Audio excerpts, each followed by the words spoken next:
Assalamualaikum warahmatullahi wabarakatuh. Bismillah, walhamdulillah, wassalatu wassalamu ala rasulillah wa ala alihi wa sahbihi wa mawalah.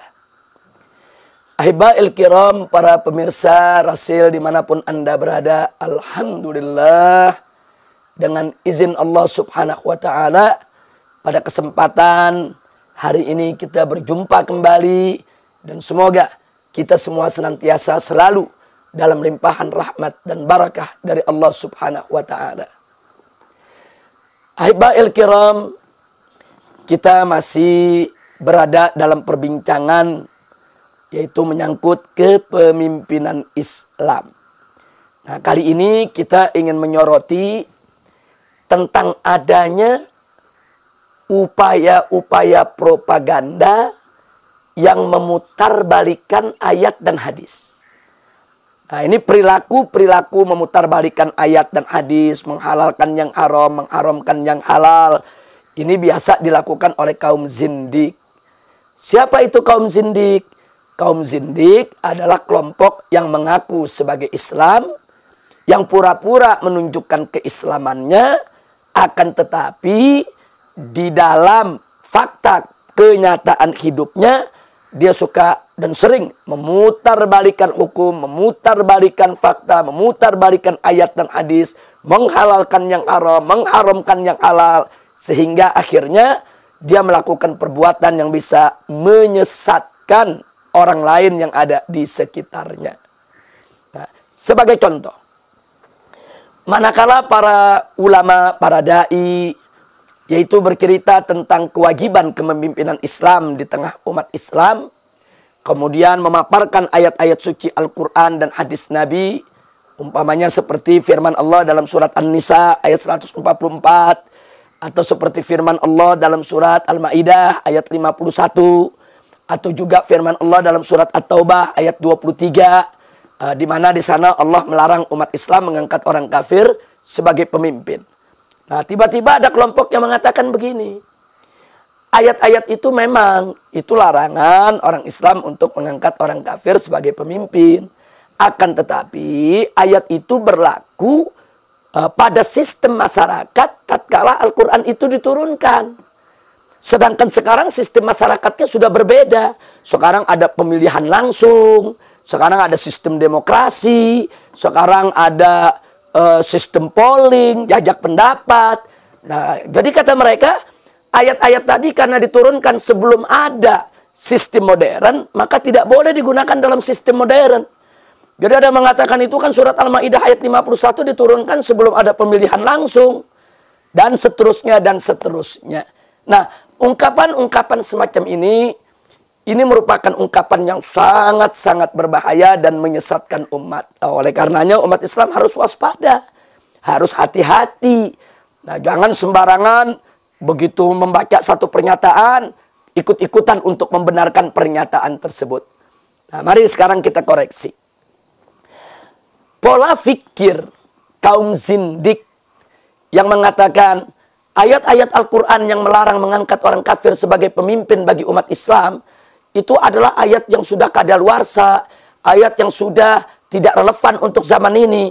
Karena ayat tadi diturunkan sebelum ada pemilihan langsung, sehingga tidak boleh diperlakukan pada sistem pemilihan langsung.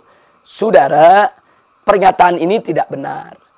Karena ayat tadi tidak bicara soal sistem pemilihan langsung atau tidak langsung.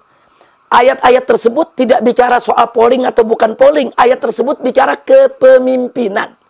Artinya, suatu kepemimpinan itu, baik itu dilakukan melalui polling atau melalui musyawarah mufakat atau melalui pemilihan langsung atau melalui aneka ragam sistem modern, tetap substansi kepemimpinannya umat Islam tidak boleh dipimpin dengan orang yang di luar Islam.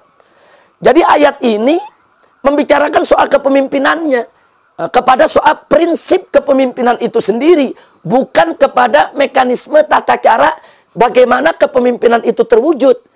Nah, jadi tidak peduli apakah kepemimpinan itu terwujud melalui polling atau melalui pemilihan langsung atau tidak langsung, atau melalui sistem pemilihan konvensional, melalui dewan, melalui perwakilan. Itu tidak ada persoalan. Yang penting kita bicara kepemimpinannya, bahwa kepemimpinan Islam harus dipegang oleh umat Islam. Nah, itu jawaban kita yang pertama untuk mengoreksi agar kita tidak tertipu dengan ungkapan-ungkapan zindik semacam itu. Nah, yang kedua, andai kata pola pikir semacam itu dibenarkan dan diterima oleh kalangan abangan di tengah-tengah kita, wah ini sangat berbahaya sekali. Loh, kenapa berbahaya sekali? Wah, jangan-jangan nanti mereka juga akan mengatakan itu ayat yang melarang zina itu dulu diturunkan sebelum ada lokalisasi. Nah, kalau sekarang kan sistemnya lokalisasi pelacuran, berarti ayat tersebut tidak berlaku dong untuk lokalisasi. Nanti kalau kita bicara tentang ayat judi umpamanya, oh itu kan ayat perjudian, itu dulu diturunkan itu sebelum ada rolet.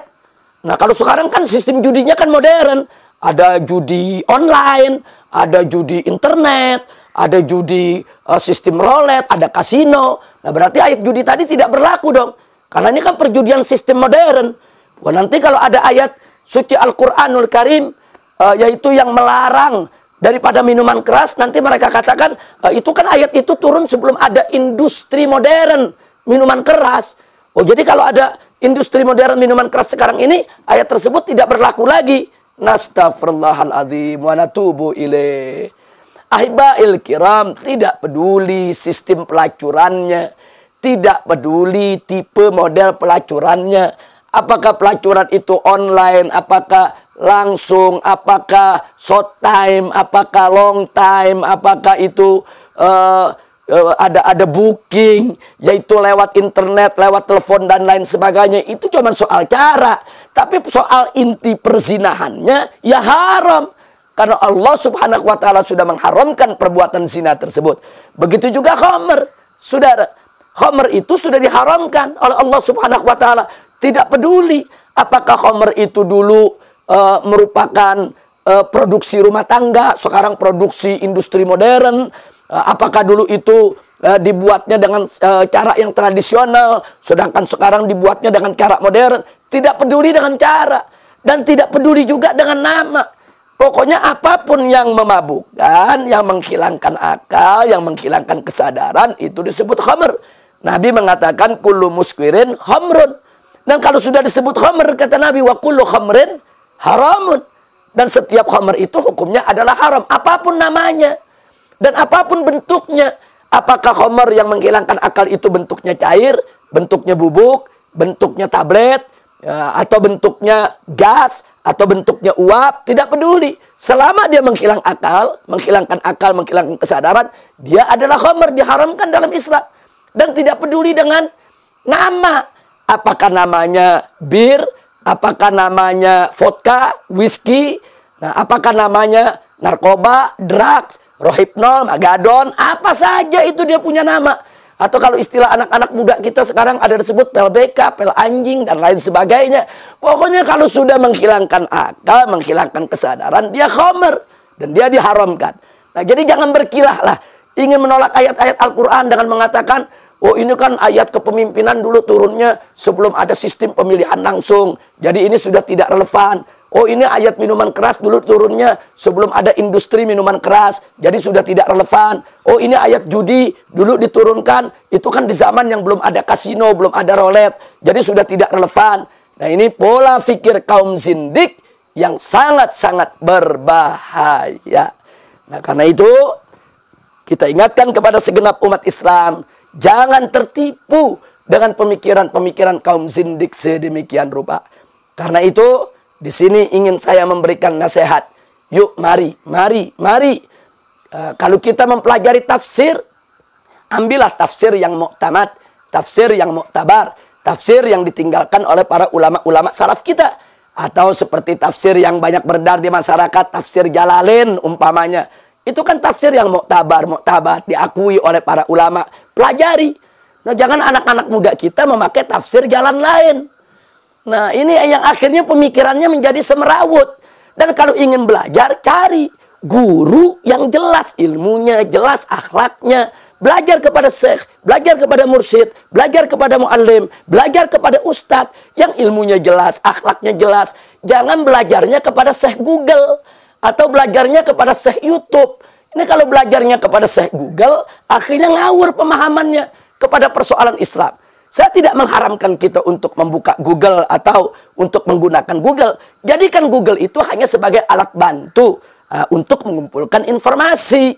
Ini kan era keterbukaan informasi, tapi jangan Google dijadikan sebagai guru. Jadi ingin bicara halal haram, referensinya Google. Ingin bicara halal haram, referensinya YouTube. Ingin bicara halal haram, referensinya aneka ragam internet yang tidak jelas.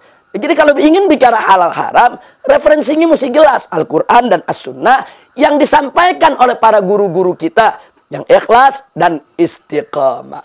Nah, sekali lagi, hati-hati dengan Syekh Google, hati-hati dengan Syekh YouTube. Cukup itu dijadikan alat bantu untuk mengumpulkan informasi, tapi dalam menuntut ilmu, cari guru. Guru yang beriman, guru yang bertakwa, guru yang berilmu, guru yang berakhlak, guru yang ilmu dan amalnya seiring sejalan, yang akidahnya lurus, syariatnya tegak, akhlaknya mulia. Semoga kita semua diberkahi oleh Allah Subhanahu wa taala. Akhirnya sekali lagi saya himbau, jangan tertipu dengan propaganda kaum zindik yang ingin memutarbalikkan ayat dan hadis. Terima kasih atas perhatiannya. Semoga kita bertemu lagi pada kesempatan yang lain. Hadani Allah wa iyyakum ila siratil mustaqim.